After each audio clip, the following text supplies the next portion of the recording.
시청자 여러분 안녕하십니까? BOA 뉴스투데이 시작합니다.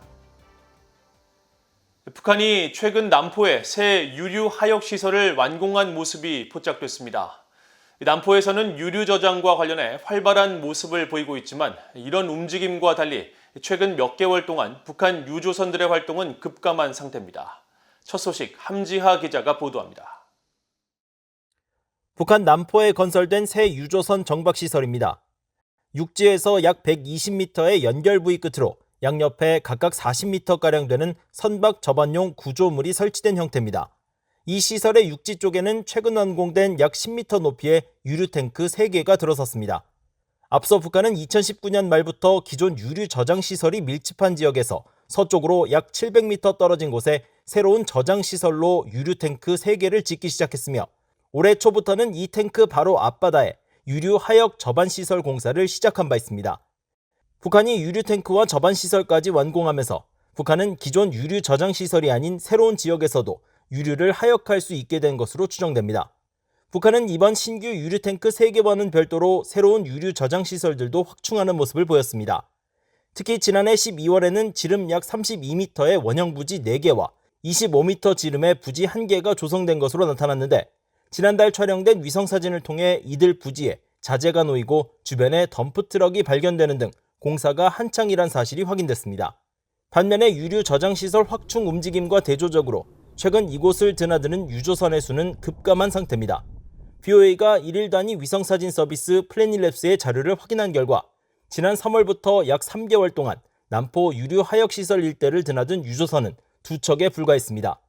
예년에는 최소 3일에 한 번꼴로 대형 유조선이 정박했다가 사라졌었고 신종 코로나 바이러스로 국경이 봉쇄됐던 지난해 같은 기간 20여 척에 비해서도 급감한 수치입니다.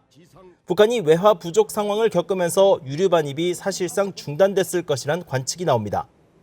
They're not exporting anything, so they probably don't have a lot of cash. All of this refined oil that they import, the gasoline or kerosene, they have to pay for it. Nobody's giving it to them.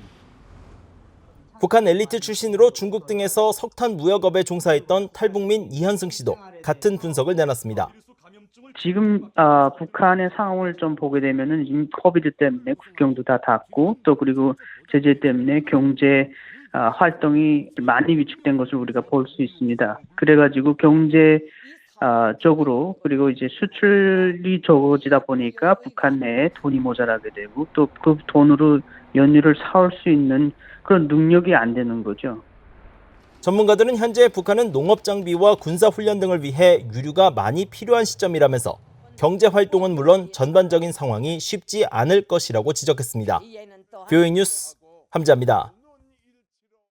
바이든 행정부가 최근 발표한 첫 국방 예산안과 관련해 미국에서 화상 대담이 열렸는데 일부 안보 전문가들은 부정적인 평가를 내렸습니다.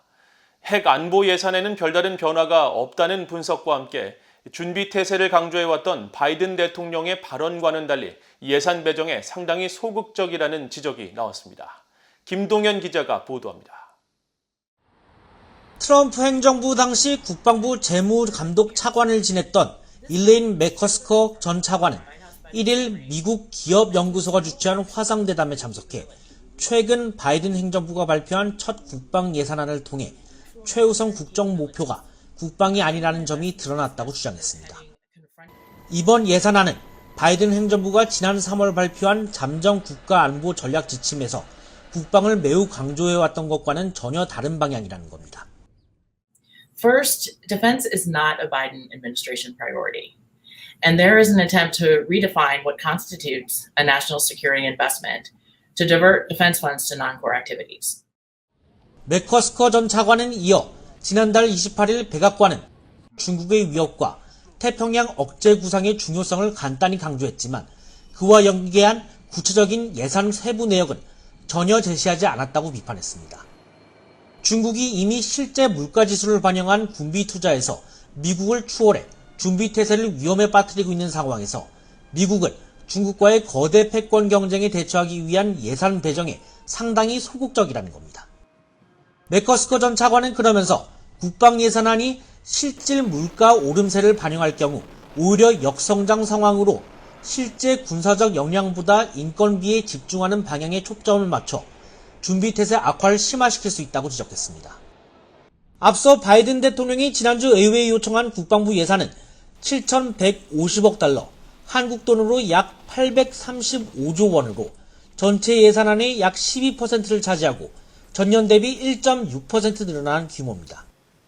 이날 대담에 함께 참석한 토드 해리슨 전략국제문제연구소 국방예산분석과장은 핵 현대화 예산의 경우 별다른 변화가 없다는 점에 주목할 필요가 있다고 평가했습니다.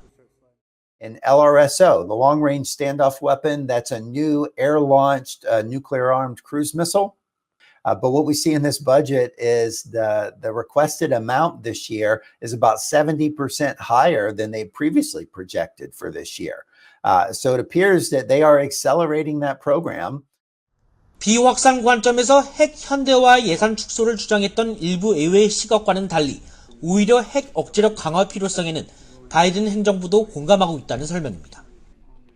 미국의 안보 전문가들은 핵 현대화의 필요성에 대해서는 민주당 정부에서도 옹호하는 의견들이 많았다면서 특히 바이든 행정부의 고위의 인사들의 명면들을 볼 때 핵 현대화는 강하게 추진될 것으로 예상했습니다. VOA 뉴스 김동현입니다. 존 커비 미국 국방부 대변인은 최근 종료된 한국의 미사일 지침과 관련해 미한 동맹이나 동맹에 대한 미국의 헌신에는 어떤 변화도 없다고 밝혔습니다.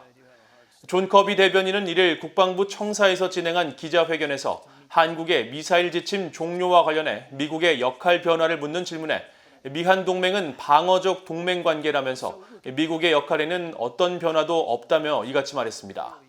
앞서 북한의 관영 매체인 조선중앙통신은 지난달 31일 개인 명의의 글을 통해 한국의 미사일 지침 종료 목적은 한반도와 주변 지역의 군비 경쟁을 조장해 북한의 발전을 저해하고 주변국들을 겨냥한 중거리 미사일 배치를 실현하기 위한 의도가 있다고 주장하면서 한국과 미국을 비난했습니다. 미국 국무부는 한국 정부가 금강산 개별 관광 추진 의지를 보인 데 대해 남북 협력에 대한 지지 입장과 함께 대북 제재 이행 의지를 동시에 확인했습니다. 국무부 대변인실 관계자는 1일 한국 통일부 장관의 금강산 관광 추진 의지 발언과 관련한 VOA의 논평 요청에 미국은 남북 협력을 지지하고 한국 동맹과의 긴밀한 조율은 미국의 대북 전략의 중심이 될 것이라고 말했습니다. 이 관계자는 그러면서 유엔의 북한에 대한 제재는 그대로 유지되고 있으며 우리는 유엔과 북한의 이웃 국가들과의 외교를 포함해 계속 대북 제재를 집행할 것이라고 강조했습니다. 앞서 이인영 한국 통일부 장관은 지난 1일 현정은 현대그룹 회장과 만나 한미 정상회담을 계기로 좋은 여건이 만들어졌다면서 신종 코로나 바이러스 감염증 상황이 개선되면 금강산 개별 관광을 추진하겠다는 의지는 변함없이 분명하다고 말했습니다. 탈북민 출신으로 한국 국회 제1야당인 국민의힘 소속 국회의원인 지성호 의원이 법률 지원에 사각지대에 있는 탈북민들을 지원하기 위한 법률 보호관 신설 법안을 발의했다고 밝혔습니다. 지 의원은 이를 자신의 사회연결망 서비스를 통해 북한에서 법률 교육을 받지 못하고 한국의 사법 체계에 대해서도 잘 알지 못하는 탈북민들이 적응할 수 있도록 법률 보호관 제도를 도입하는 북한 이탈 주민 보호와 정착 지원에 관한 법률 일부 개정 법률안을 발의했다고 밝혔습니다. 지 의원은 정착 과정에서 법 체계에 대한 상세한 지식을 얻지 못해 어려움을 호소하는 민원이 북한 이탈 주민 권익센터를 통해 많이 접수되고 있다며 간단한 전화 한 통으로 법률 지원을 쉽게 얻을 수 있는 환경을 만드는 데 도움이 될 것이라고 말했습니다. 또 해당 개정안에 따라 탈북민 법률보호관이 신설되면 여러 사정으로 법적 지원을 쉽게 받지 못했던 탈북민들이 상시적이고 체계적인 법률 보호를 받을 수 있어 각종 민영사상 불이익을 최소화할 수 있을 것이라고 지 의원 측은 설명했습니다. 아일랜드에 본부를 둔 비정부 기구 컨선 월드와이드가 지난해 가난과 굶주림 완화를 위해 지원한 전 세계 가장 가난하고 취약한 23개 나라에 북한을 포함시켰습니다. 컨선 월드와이드는 1일 공개한 2020년 연례 보고와 재무 보고서를 통해 북한 등 23개 나라에 2억 4,840만 달러를 지출했으며 북한에는 유럽연합 프로그램인 개발협력기금을 통해 모아진 147만 8,181달러를 지출했다고 설명했습니다. 그러면서 식량 수요 증가와 경작지 감소, 자연재해 등으로 북한은 농업과 식량 안보 면에서 많은 도전에 직면했다면서 컨선 월드와이드는 북한 내 26개 협동 농장과 주민 5만여 명을 통해 농업 프로그램을 이행하고 있으며 쌀 생산량을 늘릴 여러 농업 기술을 교육했다고 덧붙였습니다. 컨선 월드와이드는 신종 코로나 바이러스에 따른 북한의 방역 조치로 모든 국제기구 직원과 외국인들이 북한을 떠난 가운데 지난 3월에 북한에서 나온 마지막 국제기구 가운데 하나입니다. 이상으로 VOA 뉴스투데이를 모두 마칩니다. 시청해주신 여러분 고맙습니다.